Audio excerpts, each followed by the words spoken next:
Praise the Lord. കർത്താവിൻ്റെ നാമം വാഴ്ത്തപ്പെടുമാറാകട്ടെ.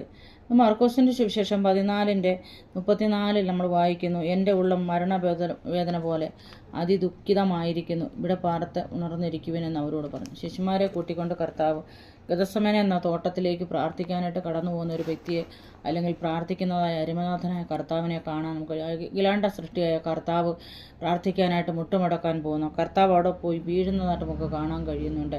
ശന്തൽ പ്രബലലാദ്രീമനകട, ദൈവത്തിൻ്റെ പാദപീഠത്തിൽ വീഴുവാൻ നിങ്ങൾ തയ്യാറാണോ? ദൈവത്തിൻ്റെ പാദപീഠത്തിൽ നിന്ന് കരയുവാൻ തയ്യാറാണോ? കർത്താവിൻ്റെ ഹൃദയം മരണവേദന പോലായി നമ്മൾ വായിക്കുന്ന ആ സമയത്ത് നമ്മൾ പ്രാർത്ഥിക്കാനിരിക്കുമ്പോൾ മരണവേദന പോലെ നമ്മുടെ ഹൃദയം പിടയണം. ദൈവസന്നിധിയിലെ കർത്താവ്, അഖിലാണ്ടത്തെ ഉടവനായ കർത്താവിന് ഒന്നും ചെയ്യേണ്ട ആവശ്യമില്ല. കർത്താവ് 100% മനുഷ്യന് 100% കർത്താവുമായിട്ടാണ് ആ ഭൂമിയിൽ കർത്താവിടെ ആയിരുന്നത്. ശന്തൽ പ്രൗഢലാതി മരണവേദന പോലെ പ്രാർത്ഥിക്കാൻ കഴിയുന്നുണ്ടെങ്കിൽ രാത്രി കാലം നിങ്ങൾ ഏത് വിഷയത്തിനുവേണ്ടി ഭാരപ്പെട്ട് പ്രാർത്ഥിക്കുന്ന ആ വിഷയത്തിന്മേൽ ദൈവം വിടുതലയക്കാൻ പോകുന്നു.